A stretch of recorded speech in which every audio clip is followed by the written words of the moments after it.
Bien, hoy vamos a tratar de completar el trabajo práctico que ya habíamos empezado antes del receso, que es el trabajo práctico número 4, con los temas de flexión, flexión oblicua y corte en flexión.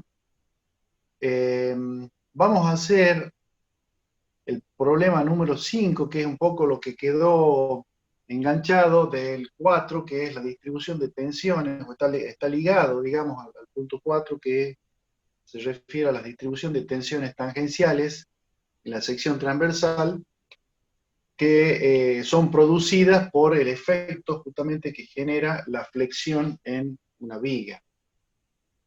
Supongamos que tenemos una viga con una determinada carga, en la cual, ustedes saben, ¿no es cierto?, tenemos un diagrama de esfuerzos correspondiente al momento flector y un diagrama correspondiente a los esfuerzos cortantes. Bien, cuando la viga está conformada por una sección transversal de pared delgada, como la que está planteada ahí en la sección, supongamos que esto sea de chapa, por ejemplo, ¿no es cierto? Que sea, ustedes han visto con lo que hacen las correas de techo, las correas de chapa plegada, que son secciones, bueno, yo acá en realidad esta es la que está planteada en el problema, pero las que ustedes habrán visto, son secciones de tipo C, o secciones que tienen una pequeña aleta, o secciones en L. Bueno, lo que tiene en común cada una de las secciones es que son secciones transversales de espesor delgado, o sea, las paredes, en este caso, de la chapa o del elemento con que está conformado el perfil, es de una sección o de un espesor pequeño respecto de las dimensiones generales de la pieza. Bien, ¿qué pasa internamente cuando actúa la carga sobre este elemento que está sometido a fricción? Internamente se generan, como hemos visto, tensiones tangenciales.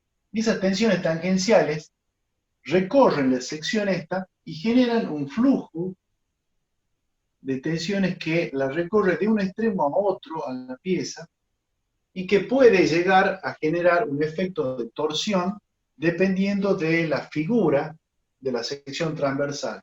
Si tuviésemos una sección, por ejemplo, tipo T, una sección T, o doble T mejor dicho,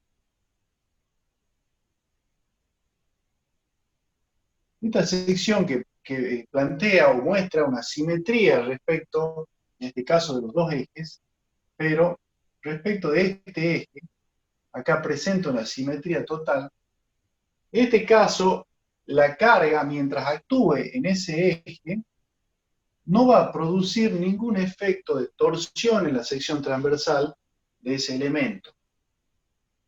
En cambio, en figuras de este tipo, o por ejemplo una figura, hagamos más limpia, una figura de tipo C, si yo aplico la carga acá, se genera internamente un flujo de corte, que eso ya lo vamos a ver ahí, que está generado por las tensiones tangenciales que recorre a lo largo de la figura, de la sección esta que compone la viga, que genera una especie, digamos, llamémosle, de momento torsor alrededor de un centro que genera el efecto de vuelco o de giro de la sección transversal y digamos que en ese caso la sección tendería a girar, o sea, por lo tanto no estaría en equilibrio respecto de ese eje.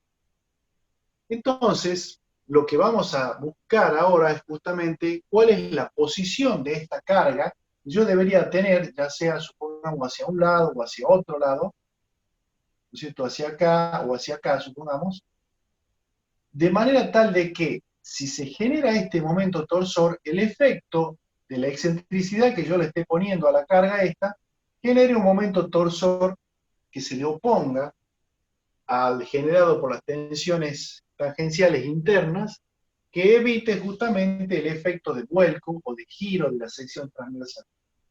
Entonces, esa excentricidad que yo debo disponer, ¿no es cierto?, respecto de algún punto de la sección transversal, es lo que nosotros denominamos como centro de corte.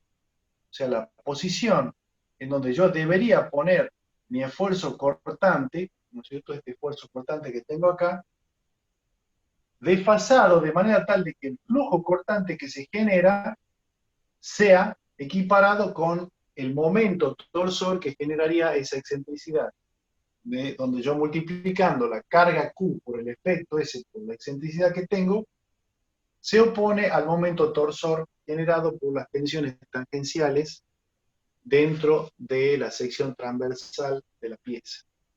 Entonces la idea ahora, el problema está planteado así, dice determinar la posición que debe tener el plano de carga de una viga sometida a flexión recta a fin de evitar el efecto de torsión por corte para la sección transversal dada. O sea, buscar justamente ese centro de corte. Bien, les decía que en la figura doble T, esa que era simétrica, no hay posibilidad de que se genere este efecto de torsión para una carga aplicada en el eje de simetría de la pieza. Como esta pieza, por ejemplo, no tiene un eje de simetría en este plano sí, ¿no es cierto?, acá en el medio, pero en este otro plano no. Por lo tanto, si la carga actúa en ese sentido, debería disponerla con una determinada excentricidad para evitar justamente ese efecto de vuelco que generarían las tensiones tangenciales. Bien. Ustedes recordarán que la tensión tangencial la habíamos calculado a partir de una expresión en donde teníamos, a ver,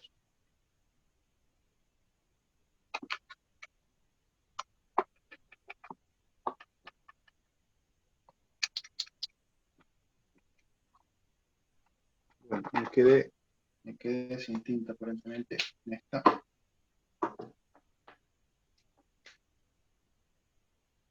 Les decía que la tensión tangencial que se generaba internamente debido justamente al efecto de flexión estaba dada por, evidentemente, el esfuerzo cortante que está actuando sobre la viga,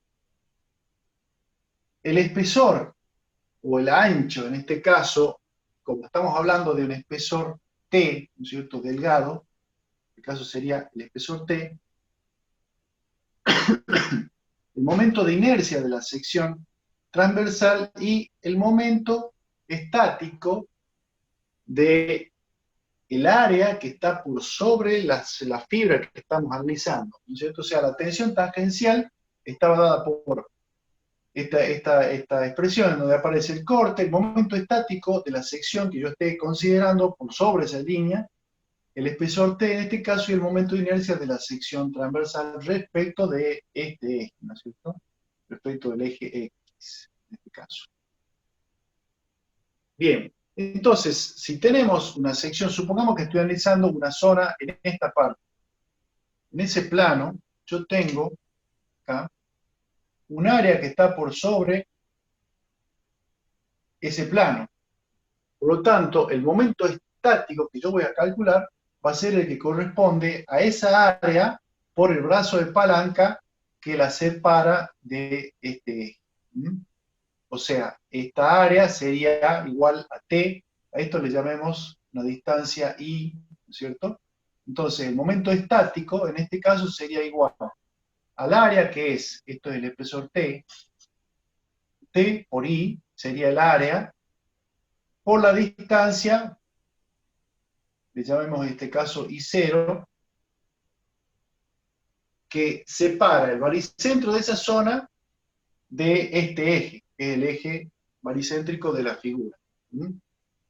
Bien, ese momento estático es el que entra en esta expresión.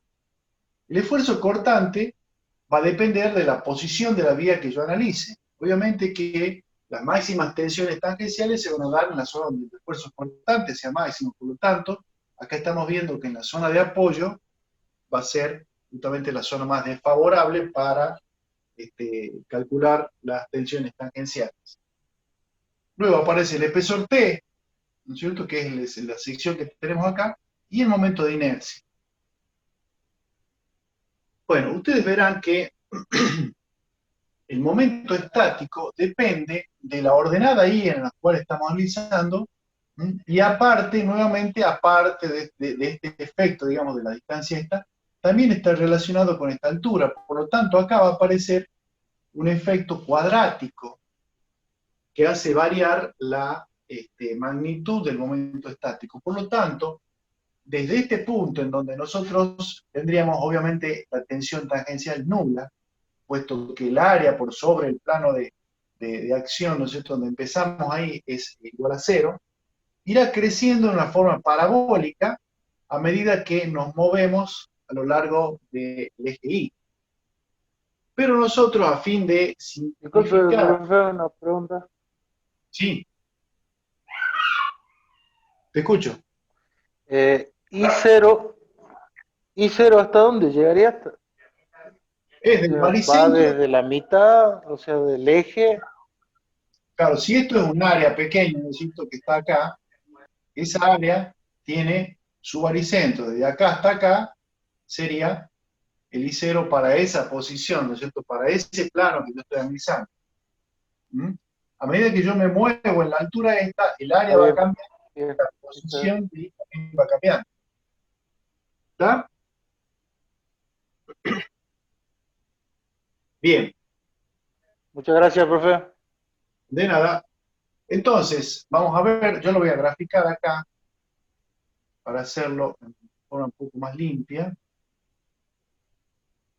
Voy a graficar nuevamente.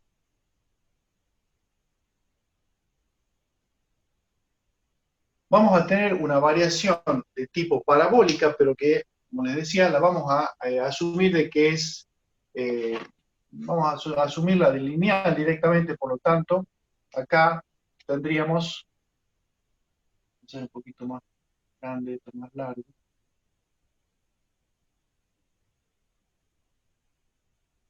La tensión tangencial entonces varía desde este punto que es cero hasta un punto acá, ¿no es cierto?, que le vamos a denominar a este valor tau 1. Entonces, acá tenemos una variación que la vamos a considerar, como les decía, lineal. ¿Cuánto vale tau 1? Le demos dimensiones a esto. Supongamos que desde acá hasta acá tengo la distancia A, desde acá hasta acá la distancia B, acá nuevamente por simetría A, y a esta distancia acá le llamemos C. Eso nos Profe, están la profe, geometría. Sí. pero ¿qué no dijo que usted que en Tau 1 iba a ser parabólica o sea, el diagrama? ¿O estoy confundido? Parabólico por eso, pero nosotros a los fines de simplificar el cálculo lo vamos a considerar con una variación recta, lineal, directamente. Ah, bien, bien. Vamos a ir directamente al cálculo del máximo valor, en este caso, que es donde termina la alita donde aparece el pliegue. ¿Ese valor cuánto vale? Vale Q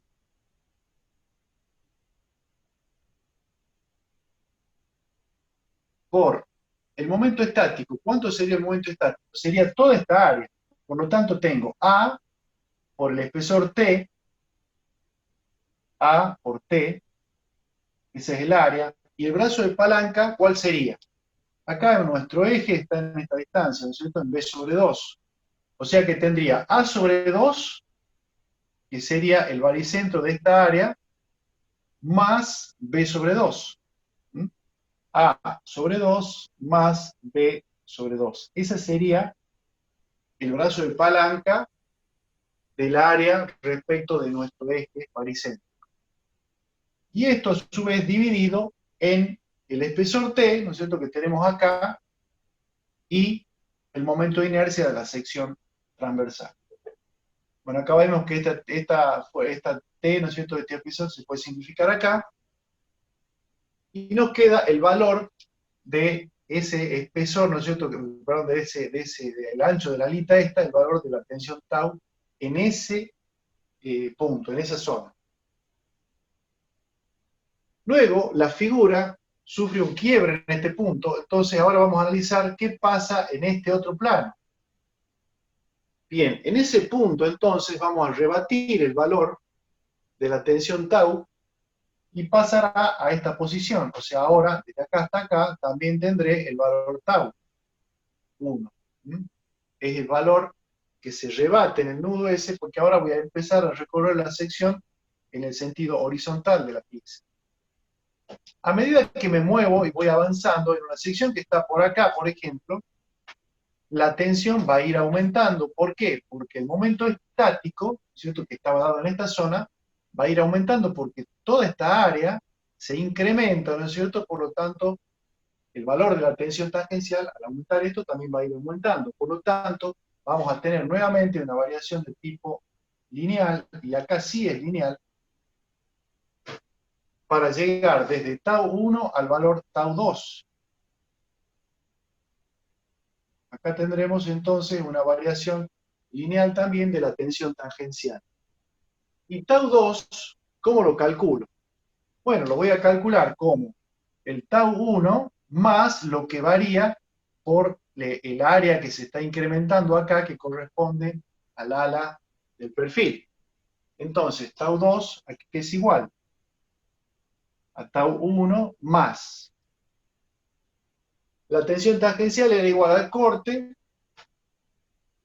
por el momento estático. El momento estático corresponde a toda esta área ahora. O sea, a C, que es el ancho, por el espesor, en este caso también sigue siendo T, lo vamos poniendo acá, C por T, esto sería el área, y el brazo de palanca. En este caso, el brazo de palanca directamente para toda el área es igual a B sobre 2. Entonces acá por B sobre 2. Y todo esto dividido en el espesor T y el momento de inercia I sub 0. Nuevamente puedo simplificar acá T con T, y tengo el nuevo valor para la tensión tangencial en este vértice. Nuevamente gira la sección hacia abajo, por lo tanto debo rebatir este Ingeniero, valor. Sí, te escucho. disculpe, usted puso en el primer análisis 2 veces tau 1, ¿puede ser? En el gráfico, en el primer esfuerzo, corte tangencial, digamos. Esto está puesto así, yo lo estoy rebatiendo. O sea, tengo el ala acá. El momento, perdón, la tensión tangencial va variando en este sentido. Este valor es el tau 1. Cuando cambia de dirección y pasa a ser horizontal ahora el análisis de la tensión tangencial, este valor se rebate para acá. O sea, es como que yo ahora lo estoy poniendo acá vertical. Y luego esto empieza a variar hasta llegar acá a tau 2. Este sería tau 2. Ah, Entonces, perfecto, ingeniero. Bien. Esa. ¿Está? Bien. Ahora sí. Les decía entonces que, retomemos un poquito, veníamos analizando la variación de la tensión tangencial por tramo. En este primer tramo teníamos la tensión tangencial tau 1, que la habíamos calculado de esa forma. En el quiebre rebatimos este valor, pasa para acá. Ese tau 1 es la tensión tangencial que comienza el tramo este. A medida que lo voy recorriendo, va aumentando el área, por lo tanto aumenta el momento estático hasta llegar a este valor. Y este valor lo calculo partiendo del tau 1, que era el que batíamos primero, más el esfuerzo cortante por el momento estático dado por esta área, que sería C, que era el ancho este por el espesor T, multiplicado por su brazo de palanca, que en este caso sería B sobre 2. Y luego dividido en el espesor T y el momento de inercia de la sección transversal. De la misma forma, cuando llegamos a este quiebre, rebatimos el mismo valor tau 2, acá, y comenzamos a hacer el análisis para la sección que está acá. Entonces, en un punto que está por acá, el área que se incrementa es el área correspondiente a esa parte del ala. Por lo tanto, nuevamente va a aparecer una variación del tipo parabólica que nosotros vamos a simplificar tomando la forma lineal.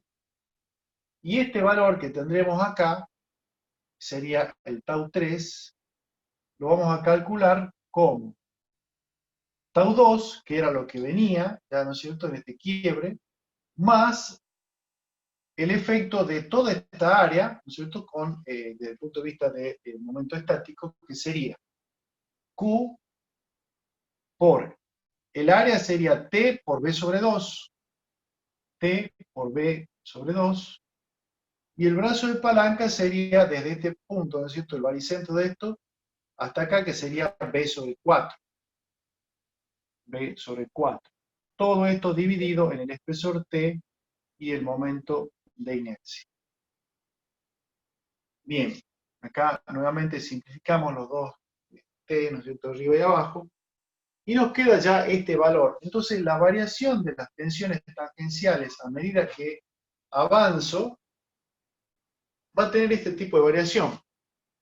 Entonces, si yo arranco acá con una tensión obviamente nula, porque acá no puedo tener tensiones tangenciales si la cara esta está libre, arranca en cero, va aumentando a medida que me muevo a lo largo del recorrido de la sección transversal, y luego acá empieza a disminuir, por simetría tiene que ser igual, para llegar a este otro punto con el mismo valor nulo en el extremo. Por lo tanto, acá vuelvo a tener tau 2, aquí abajo, rebatimos el mismo tau 2, luego va a ir bajando, variando hasta el valor de tau 1,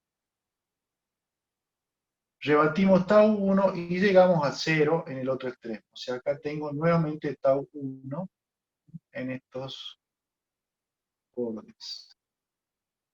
Entonces, fíjense que esto que hemos graficado acá es la variación de la tensión tangencial a lo largo del recorrido de la sección transversal de nuestra pieza, con la simplificación de que en los tramos verticales hemos considerado una variación lineal en lugar de la parabólica que debería, ¿cierto? Por una cuestión de simplicidad. Obviamente que vamos a tener un mínimo error, pero sería despreciable. Bien, hasta acá lo que hicimos es encontrar esa variación, la variación de la tensión tangencial generada por el efecto de flexión. Ahora, ¿cómo se manifiesta o qué efecto tiene esta tensión tangencial en la sección? Bueno, ustedes saben que si yo tengo una tensión tangencial y tengo un área sobre la cual está trabajando, esa tensión tangencial multiplicada por esa área genera una fuerza. O sea, la fuerza va a ser igual al tau por el área. Entonces, en cada tramo, yo lo voy a volver para limpiarlo un poco voy a volver a dibujar acá.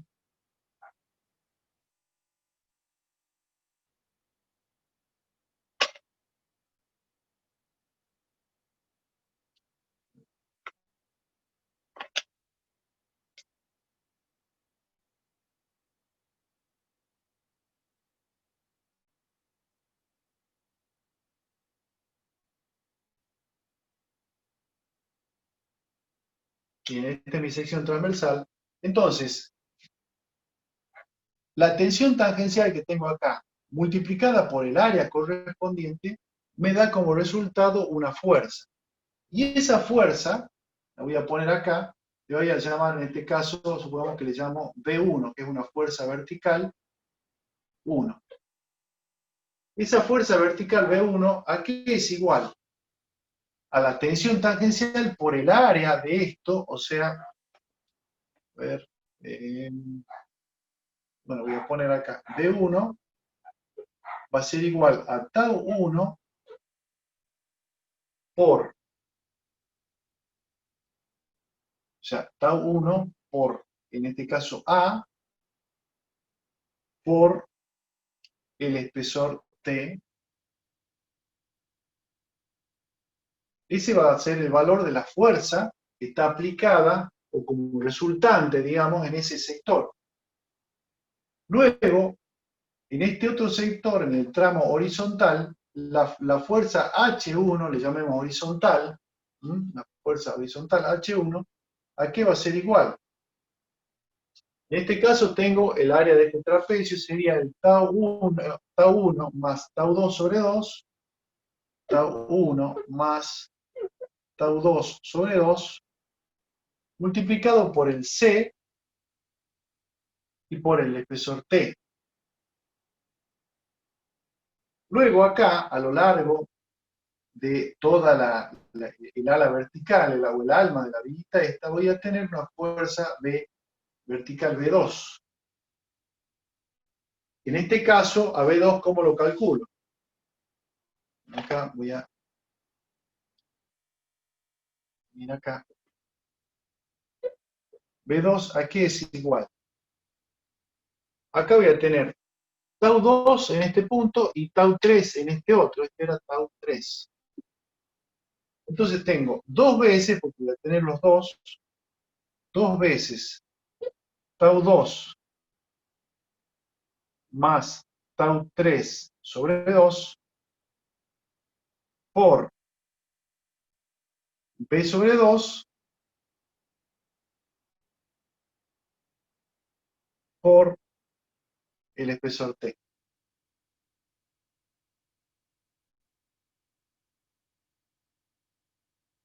Perdón, acá me falta dividir en 2, ¿no? Tau 1 por A sobre 2. Acá en B1, me olvidé que el triángulo este es tau 1 por A sobre 2, base por altura sobre 2 por el espesor T. Bien, entonces las fuerzas estas que son resultantes de la acción de la tensión tangencial sobre el área que está actuando, obviamente que acá se vuelve a repetir, acá va a aparecer este efecto, ¿no es cierto?, del trapecio en este sector, va a generar otro H1, y acá nuevamente va a generar un B1, las dos fuerzas B1 que van a ser iguales, porque la figura es simétrica. Fíjense entonces que las fuerzas estas van generando un flujo que recorre la sección transversal de un extremo al otro. Ese flujo justamente es el que genera el efecto de torsión que tiende a hacer girar la figura de la sección transversal, y justamente lo que tratamos de evitar, buscando justamente la posición de ese centro de corte, es buscar una situación en la cual yo aplique la carga Q, esfuerzo cortante Q, de manera tal de que contrarreste el efecto de giro, de rotación en la figura. Bien. A ver, voy a borrar acá.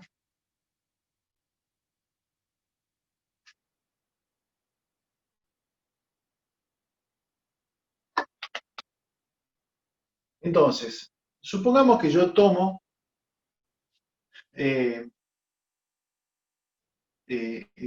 como referencia, digamos, ustedes recuerden que siempre las condiciones de equilibrio para que la sección esta se mantenga estable se deben cumplir. Entonces, tiene que haber una sumatoria de fuerzas verticales, una sumatoria de fuerzas horizontales, una sumatoria de momentos, todos iguales a 0. Por lo tanto, acá, si yo parto de que la sumatoria de fuerzas verticales es igual a 0, entonces acá se debe cumplir que 2B1, ¿no es cierto?, esta y esta, más B2, ¿a qué va a ser igual? Y tiene que ser igual al esfuerzo cortante que está actuando acá. En este caso, el esfuerzo cortante se tiene que oponer a este flujo, entonces el esfuerzo cortante Q sería este. Esto sería igual a Q. Por otro lado, la sumatoria de fuerzas horizontales también tiene que ser igual a 0. Entonces, si ustedes se fijan acá, la fuerza H1 se contrarresta con esta otra H1, por lo tanto, H1 igual al otro H1. Se cumple también la condición. Y la sumatoria de momento, en este caso, sería un momento torsor, porque sería un momento a lo largo de este eje, ¿no es cierto?, el eje longitudinal de la viga, también tiene que ser igual a 0. ¿Y cómo sería la ecuación para este caso? Bueno, voy a tomar como referencia un punto cualquiera sobre el cual voy a tomar momento. Por ejemplo, supongamos que yo tome momento respecto de un punto que está acá. Acá, este es el punto O. Entonces, sumatoria de momento en el punto O igual a 0. ¿Cuáles serían las fuerzas que actúan? Fíjense que B1 no me genera momento porque está en la misma línea. Entonces, H1 sí genera momento, que sería H1 por el brazo de palanca, en este caso B sobre 2. Y acá lo que tengo es una cupla, por lo tanto, el efecto de la cupla sería directamente igual a H1 por el ancho B. Ese es un momento en este sentido. Fíjense, estamos girando el sentido antihorario. Más el efecto de la fuerza B2 por su brazo de palanca, que en este caso es C. B2 por C. Y esto se tiene que equilibrar de alguna manera con el esfuerzo cortante, que estará separado una distancia E, que es la excentricidad que estamos buscando. ¿Mm? Fíjense que yo he puesto el E, lo he puesto para este lado. Si la carga Q es en este sentido, fíjense que el momento que va a generar acá va a ser del mismo sentido de la carga B2 y de la carga de la fuerza, perdón, B2 y la fuerza H1 y H2. Por lo tanto, si yo acá lo estoy poniendo en ese sentido y doy, lo pongamos ya que estamos así, ¿no es cierto? Sería Q por E, y esto es igual a 0, cuando yo despeje de acá el valor de E, me va a dar negativo. Quiere decir que la excentricidad en realidad no está para acá, sino que está para acá. ¿Está? Entonces, de acá despejo E. En este caso, como les decía, en realidad la fuerza E, la fuerza Q, ¿no es cierto?, va a estar acá, con este valor, que sería el E negativo que va a salir de esta ecuación. En este caso, no sé, como está planteado así, yo lo he graficado, sería negativo, por lo tanto la excentricidad estaría para este otro lado.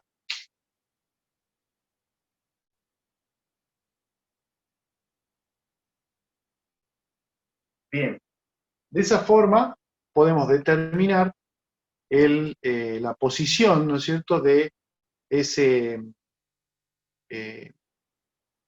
ese punto que sería el punto de aplicación de la carga para evitar el efecto de giro que generaría el momento torsor producido por las tensiones tangenciales debidas a la flexión.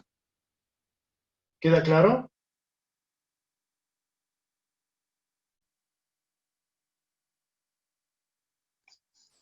Sí, Bueno, ¿alguna duda? ¿Quiere que repasemos algo? ¿Les quedó claro? O sea, en Yo, síntesis, profe, tengo una pregunta. a ver, dale. Eh, hay en... quería que me explique, porque usted dijo que la fuerza es igual al tau por el área. Y esa Sí, área es el área del trocito que estamos analizando, digamos. ¿Por qué sobre 2? la edad es el área encerrada de la tensión. O sea, la tensión tangencial Ah, está viniendo de 0 a un valor tau 1. Entonces, la variación de esa tensión tangencial genera o sea, la fuerza en realidad se genera como una sumatoria o como una integral, digamos, de las tensiones tangenciales que se generarían en cada elemento diferencial que en que yo podría dividir este elemento. ¿Entendés? Entonces, eso se traduce en que la fuerza está dada por el área de la variación de la tensión tangencial por el espesor de la pieza. ¿Está? sí, profe, gracias. Bueno, ¿alguna otra consulta?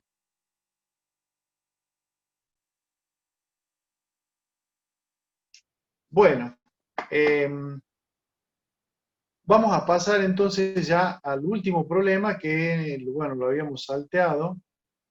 Era el problema número 3, que corresponde a flexión oblicua, que esto es el tema que lo terminaron de ver ayer con el ingeniero Segura.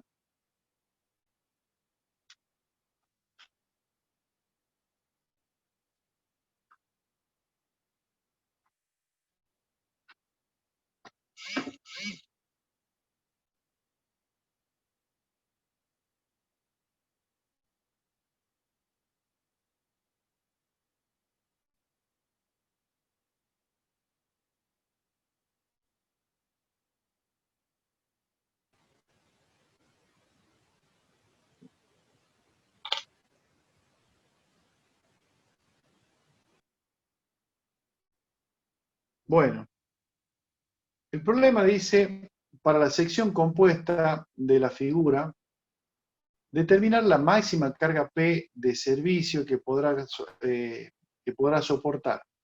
Graficar la posición del eje neutro y la distribución de tensiones en los puntos B y C.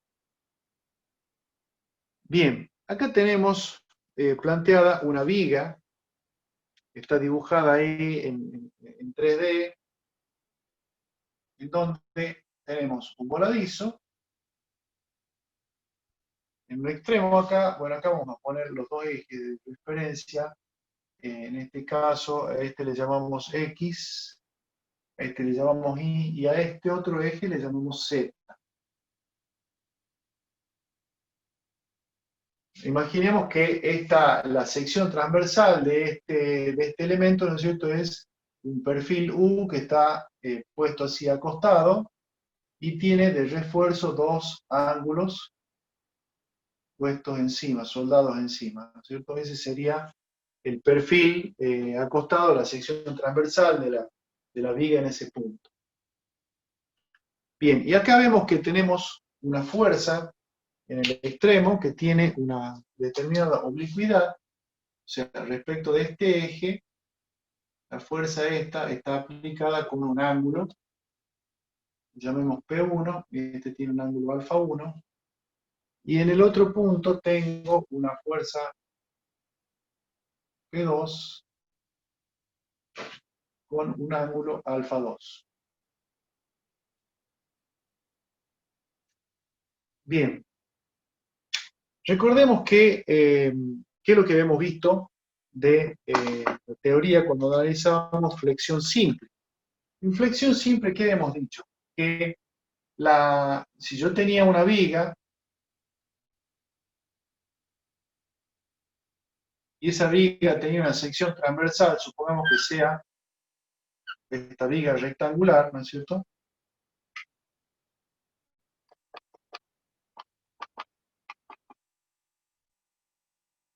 Ante la acción de la carga, supongamos cualquier carga que yo tenga acá, esto me generaba un determinado momento. Entonces, en un punto cualquiera, supongamos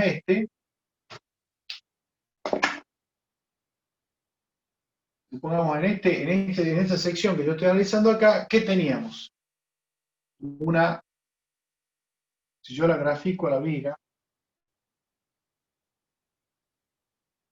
antes de la deformación y luego de la deformación, acá aparecían tensiones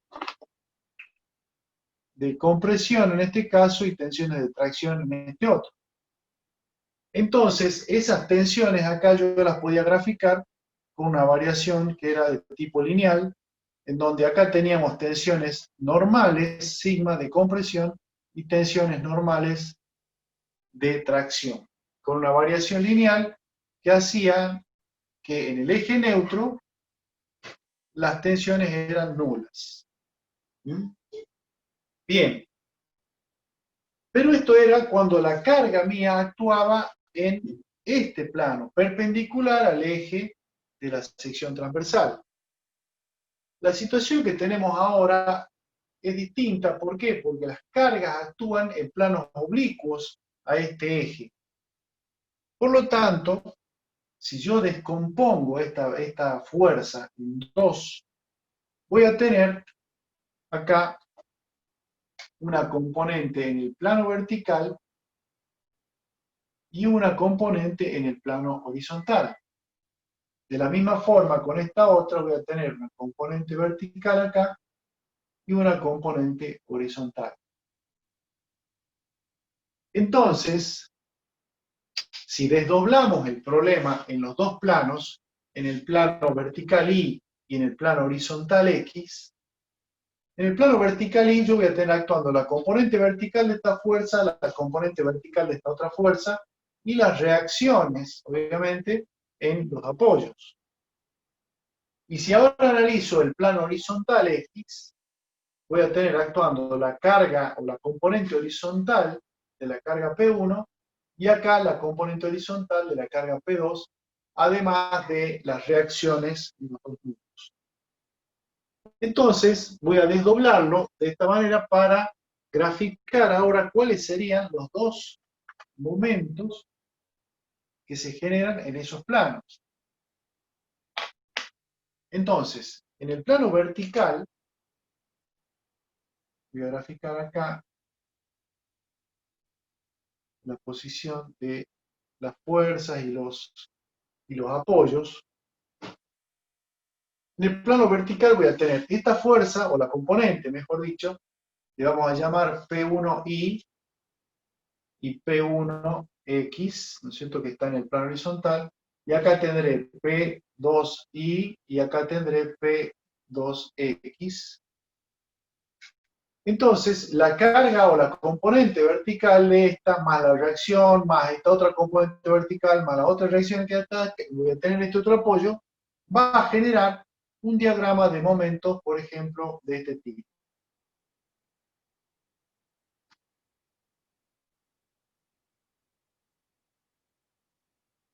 Este será el diagrama en el plano vertical y le podemos denominar MI, por ejemplo, si es que yo considero que está actuando por el eje Y en el plano Y. O también le podría llamar MX. ¿Por qué? Porque yo estoy representando el momento con, si tomamos digamos, la regla de la mano derecha, la X, ¿no es cierto?, es el eje alrededor del cual girarían las secciones estas. Por lo tanto, ese momento lo puedo denominar como MX.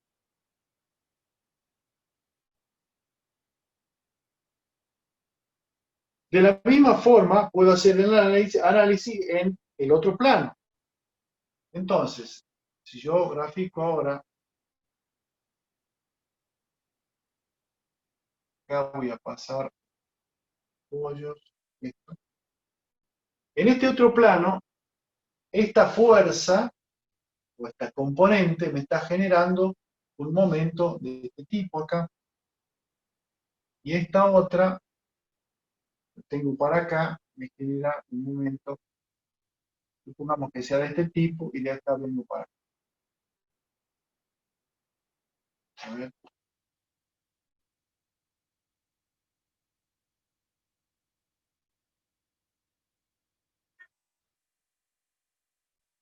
Este sería mi diagrama de momentos para el plano horizontal. Fíjense que si el momento está generando deformaciones en este otro plano, será lo que denominaremos como MI. Este será mi diagrama de momentos MI. Entonces, para la sección transversal, fíjense que acá hemos adoptado como sección transversal esta pieza compuesta que tiene un perfil U y dos perfiles ángulo soldados. Y acá tengo un eje que sería el eje X, y acá tengo un eje Y, que sería el eje vertical. En este caso, la pieza está puesta de esa forma. Por lo tanto, para la acción del momento mx, o sea, en el plano vertical, el momento de inercia que va a trabajar, digamos, será el momento de inercia respecto de este eje. Y para el caso del momento en el otro plano, cuando está actuando en el plano horizontal, el momento de inercia que debo considerar será el momento de inercia respecto del eje Y. ¿Está? Entonces, veamos qué pasa con el momento mx actuando en este plano. Ese momento generaba tensiones normales que la podíamos calcular, ustedes recuerdan, como la tensión sigma que era igual al momento actuante dividido en el momento de inercia de la sección multiplicada por la ordenada. En este caso, si estoy trabajando con el momento mx, vamos a ir poniendo los subíndices, el momento de inercia que va a actuar, ¿no es cierto? En este caso será el momento de inercia x, y la ordenada sobre la cual yo voy a moverme para buscar las tensiones será la ordenada y. Esto por y. Esa es la tensión que se generaría, ¿no es cierto?, en este sentido. Yo lo puedo graficar acá, será de este tipo. O sea, esta tensión que he graficado acá sería la que corresponde a esta variación. Acá vemos que, por ejemplo, ¿no es cierto?, en la zona si supongamos que yo analice esta parte, tengo el momento positivo, por lo tanto las tensiones de tracción serían aquí abajo. Entonces estas fibras estarían traccionadas y la parte de arriba estaría comprimida. ¿Mm? Bien, ¿qué pasa ahora en el otro plano? El momento que está actuando en este plano genera tensiones o efectos o esfuerzos respecto de este otro momento de inercia. Por lo tanto, las tensiones ahora serán el MI dividido en el momento de inercia respecto de este plano, por lo tanto I sub I, y multiplicado por, ahora la ordenada, la zona en que yo me voy a mover, será la ordenada X. Y esto generará un estado de tensiones en el otro plano, que será de este tipo. O sea, esta tensión correspondería a ese esquema de variación. Entonces, fíjense que, por ejemplo, un punto que está en esta zona, ese punto está sometido a la acción de esta tensión y de esta otra tensión. Igual que un punto que está por acá, por ejemplo, está sometido a la acción de esta tensión y de esta tensión, debida cada una, ¿no es cierto?, al momento que le corresponde.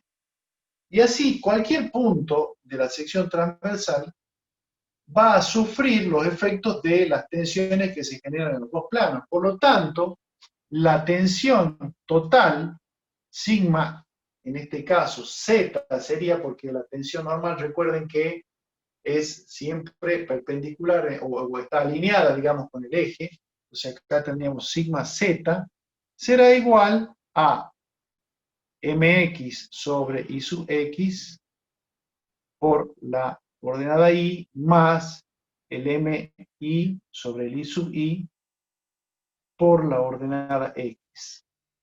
Y esa será la tensión que se genera en cualquier punto de la viga, perdón, de la sección transversal. O sea, para un plano cualquiera, supongamos que yo estoy analizando el punto este, ¿cuánto vale el momento mx? Bajo acá tengo este momento. ¿Cuánto vale el momento mi? Voy por acá, tiene este valor.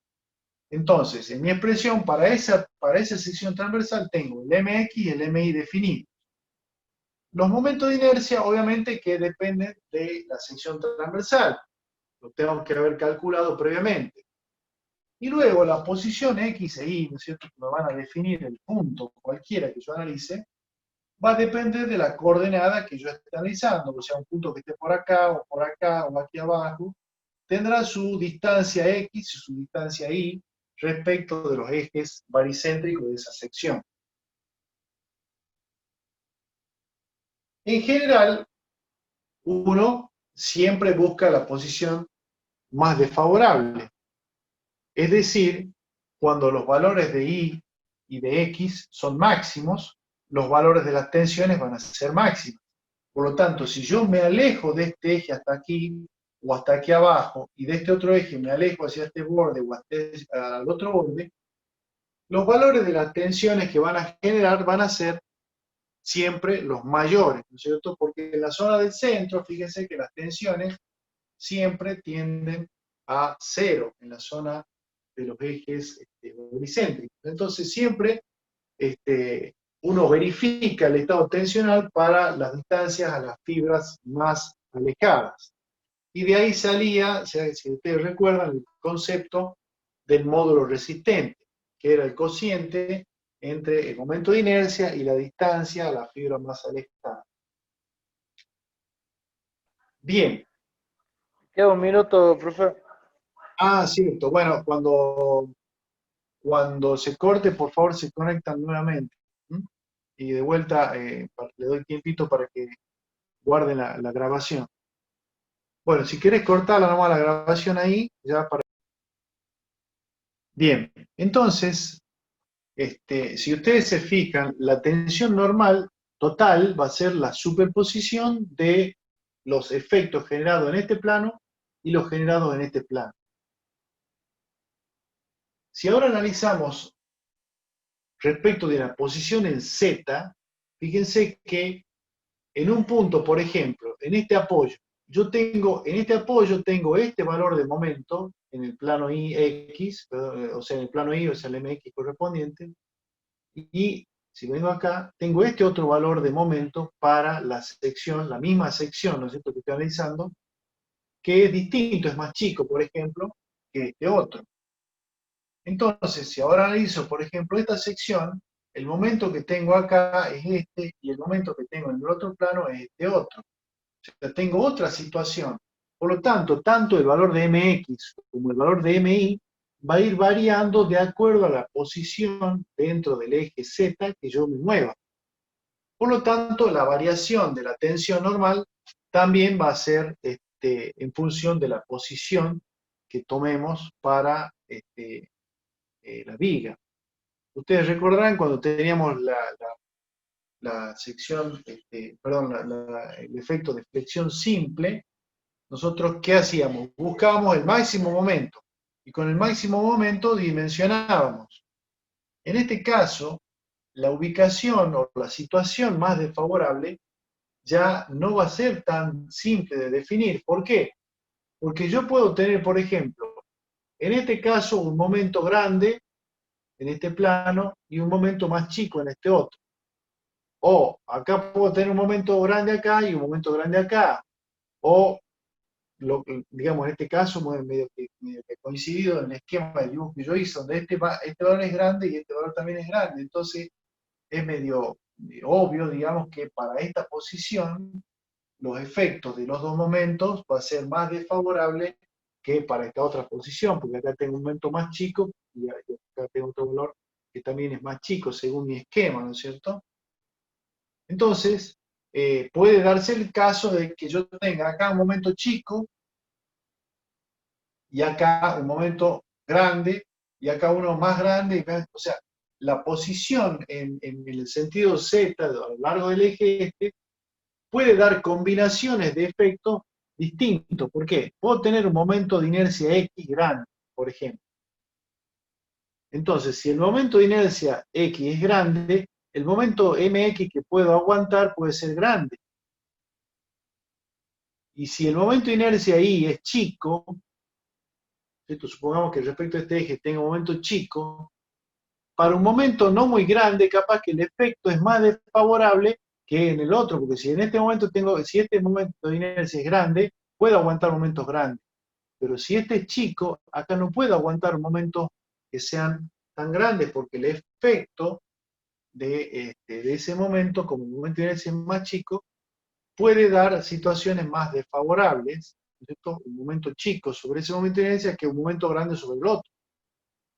En este caso, fíjense, por cómo está dada la gráfica, el momento de inercia Y es más grande que el momento de inercia X. Entonces, en el plano Y, ¿no es cierto?, puedo aguantar este momento con mayor tranquilidad porque el momento de inercia que tengo acá es grande. Pero quizás este momento, que es más chico, en este otro plano, genere efectos más desfavorables respecto a este momento de inercia que es chico. ¿Está? Entonces, por ahí no es tan importante este momento porque el momento de inercia que lo aguanta es importante. Y este otro pasa a ser más peligroso, digamos, porque el momento de inercia que tengo acá es más chico.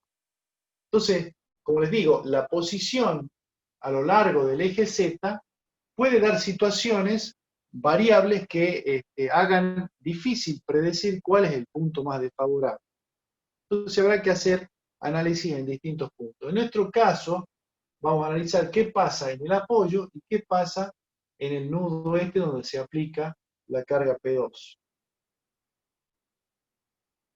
Supongamos que analicemos el punto en donde está la carga P2.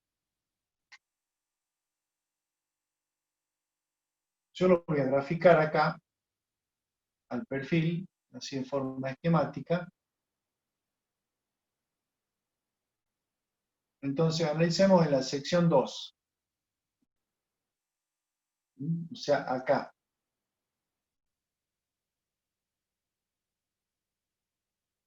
La carga actuante en este plano me genera este momento. Este momento tiene tracciones del lado de abajo y compresiones del lado de arriba. Entonces, para esa situación, en el plano vertical voy a tener tensiones de tracción abajo, en los dos extremos esto, y tensiones de compresión acá arriba. ¿Está? Eso sería debido al momento mx. Bien, o sea, esto que está acá sería debido a mx. Ahora, pongamos con otro color, con este verde en todos casos. El momento respecto de este otro plano genera, fíjense, este gráfico está de este lado. Por lo tanto, las tracciones están de este lado. Entonces acá yo voy a tener tracción y tracción en toda esta cara. Y voy a tener compresión y compresión en la otra cara. O sea, estamos analizando respecto de este momento de inercia, respecto de este eje. Entonces, fíjense que para esa situación, este punto está sometido a los efectos de tensiones de tracción por un plano y tensiones de tracción por otro plano. Acá se suman los dos efectos. Y en diagonal, para este otro punto, se suman los dos efectos de compresión. O sea que esta expresión que yo tengo acá, que es la superposición de los dos efectos, va a ser más desfavorable en este punto y en este punto, porque se están sumando los efectos ya de tracción o de compresión para los dos momentos. En cambio, en esta otra zona, fíjense que hay esfuerzos que generan tensiones de compresión y tensiones de tracción, que estos tienden a anularse o tienden a compensarse de alguna manera. Por lo tanto, la zona más desfavorable va a ser en este extremo y en este otro extremo. Ustedes recordarán que cuando habíamos definido el eje neutro, decíamos que era un plano sobre el cual las tensiones y las deformaciones debidas a la flexión eran nulas. Era en donde cambiaba el signo, o sea, yo tenía para un lado tensiones de tracción, para el otro lado tensiones de compresión. Por lo tanto, fíjense que ahora mi eje neutro va a estar en una zona que estaría así, o sea, ubicada en esa zona, digamos, en ese plano, porque ahí definiría de alguna manera, ¿no es cierto?, un plano en el cual las tensiones tienden a anularse o a compensarse.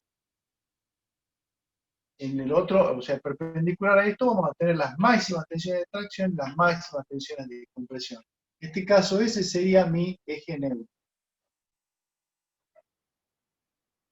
La condición de eje neutro era justamente que sobre ese plano las tensiones eran nulas, por lo tanto la tensión sigma z, que es la que estoy calculando, debería ser igual a 0. Entonces, para el eje neutro, voy a poner acá, para el eje neutro, sigma z es igual a 0. Si yo igualo esta expresión a 0, voy a tener mx sobre y sub x por la ordenada y más mi sobre y sub i multiplicado por x, esto igual a 0.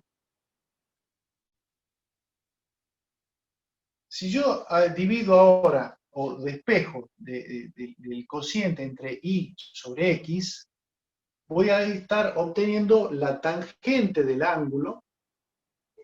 Si lo hacemos acá, y sobre x, ¿a qué será igual? A menos, o sea, yo paso restando este término para acá, me va a aparecer mi sobre i sub i, paso multiplicando, ahora el momento de inercia para allá y el momento hacia abajo, acá voy a tener por i sub x sobre mx, perdón. Entonces, fíjense que esto es la tangente del ángulo alfa, le llamemos, que me da la inclinación del eje neutro. O sea, el ángulo alfa, este será el ángulo alfa que define la posición del eje neutro. Yo hago el cociente entre la altura y la distancia x, me genera el ángulo alfa para poder encontrar la inclinación de ese ángulo, de ese eje neutro, perdón. Y fíjense, ¿de qué depende la posición del eje neutro? Depende, por un lado, de la geometría, o sea, del cociente de los dos momentos de inercia. ¿No es cierto? O sea, depende de qué figura tengo yo como sección transversal. Esto podría haber sido una viga rectangular de madera, por ejemplo. Entonces acá yo tendría un rectángulo.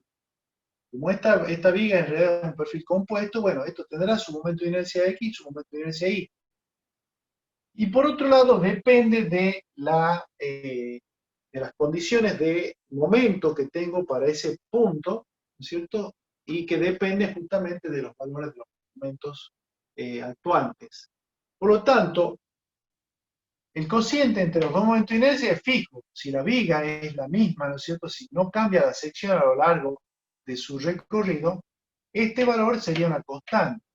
Pero el cociente entre los dos momentos, fíjense que va a ir variando a medida que yo me mueva.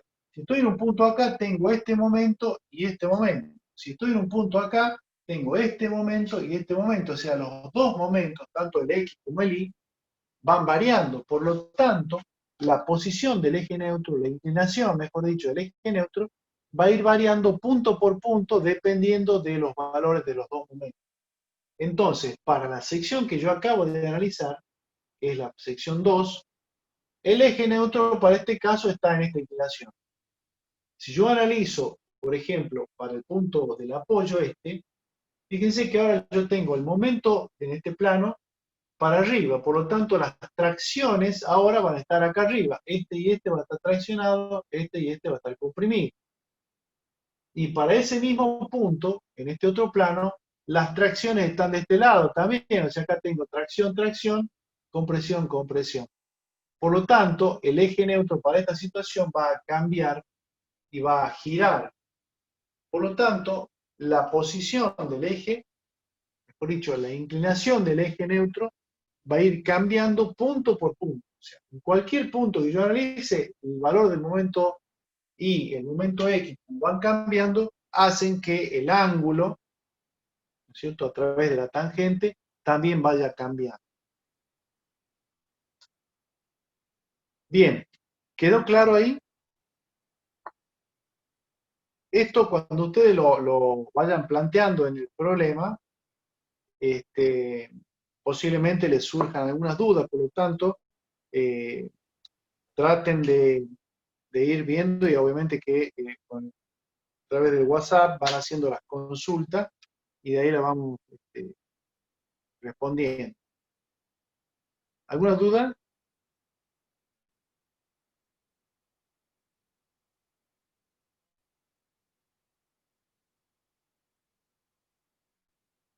No, Inge.